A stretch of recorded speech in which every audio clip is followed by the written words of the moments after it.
Serdecznie zapraszam do odcinka 57 playlisty Mroczna Historia pod tytułem Renesans okultyzmu, część 2.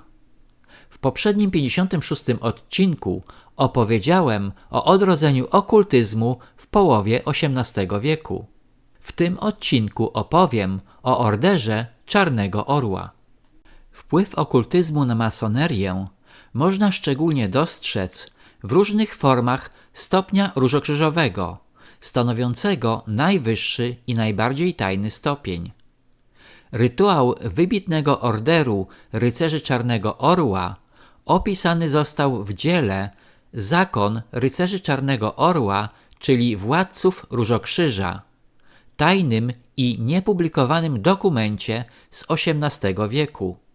Rytuał ten całkowicie odbiega od opublikowanych obrzędów.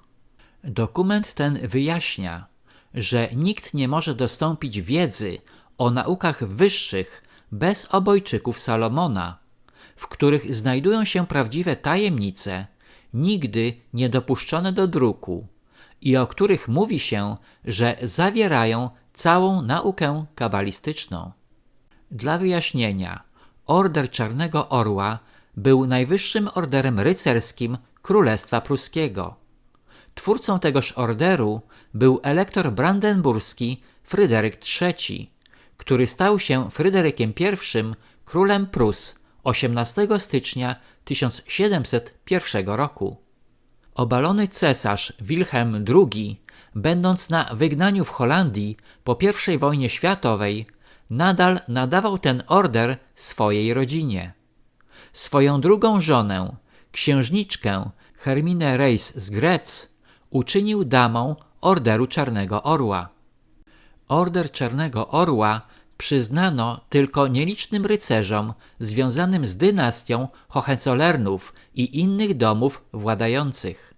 Królestwo Prus wydało też Order Czerwonego Orła, mniejszej rangi, wydawany wojskowym i cywilom za waleczność w walce, doskonałe przywództwo wojskowe oraz za długą i wierną służbę dla Królestwa Prus. W opisie stopnia Różokrzyża, czyli najwyższego i najtajniejszego stopnia, znajdują się zapisy związane głównie z transmutacją metali i kamieniem filozoficznym.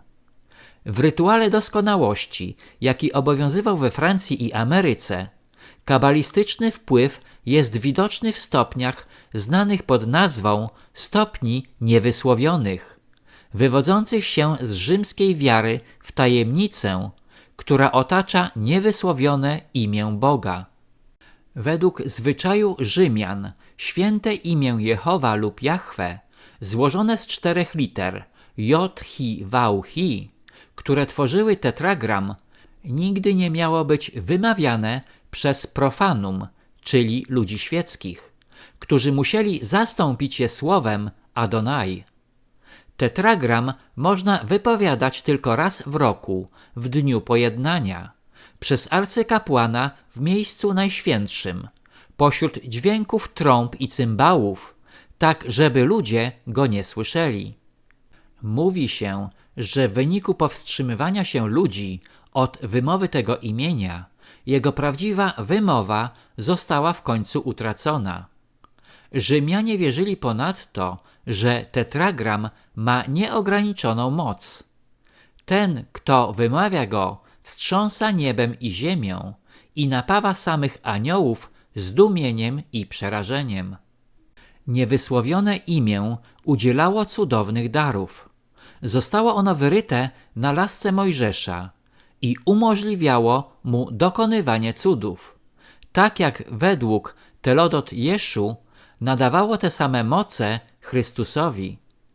Przesąd ten był wyraźnie częścią tradycji różokrzyżowców, gdyż symbol tetragramu zawarty w trójkącie został przejęty przez loże masońskie. Zawierał on postacie z systemu kabalistycznego Flada. Niewysłowiony stopień był przepojony całym mistycznym podziwem, jakim otaczała go teologia rzymska. I według wczesnych amerykańskich prac bracia i towarzysze tych stopni otrzymali takie imię Boże, jakie zostało objawione Enochowi i przysięgali je wymawiać tylko raz w życiu.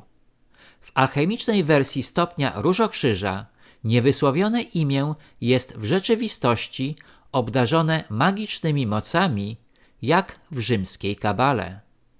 Ragon po opisaniu ceremonii rzymskiej, kiedy słowo Jehowa zostało wypowiedziane przez arcykapłana w miejscu najświętszym, stwierdza dalej, że Szemchem Purisz, inne określenie tetragramu, tworzy święte słowo szkockiego stopnia i że wiarę w jego mistyczne właściwości znajdziemy w nagłówku instrukcji dla 3. stopnia rycerza Czarnego Orła, zwanego Różokrzyżem.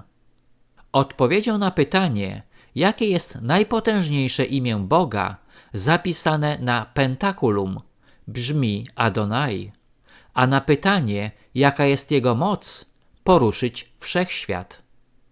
Ten z rycerzy, który miał szczęście wymówić to kabalistycznie, miałby do dyspozycji moce zamieszkujące 4 żywioły i duchy niebieskie i posiadać wszystkie cnoty możliwe dla człowieka. Wygląda na to, że jeszcze przed Fryderykiem Wielkim pruscy królowie interesowali się okultyzmem. Król pruski Fryderyk I był tak nim zafascynowany, że wynalazł order Czarnego Orła, związany z różokrzyżowcami. Forma różokrzyża zaproponowana przez niego bez wątpienia miała czysto rzymskie pochodzenie.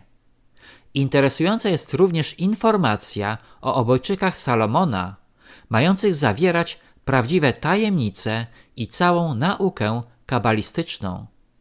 Dziękuję za wsparcie mojego kanału przez Buy Coffee 2, link pod filmem. Na tym zakończę odcinek 57, w którym opowiedziałem o Orderze Czarnego Orła i jego kabalistycznych korzeniach.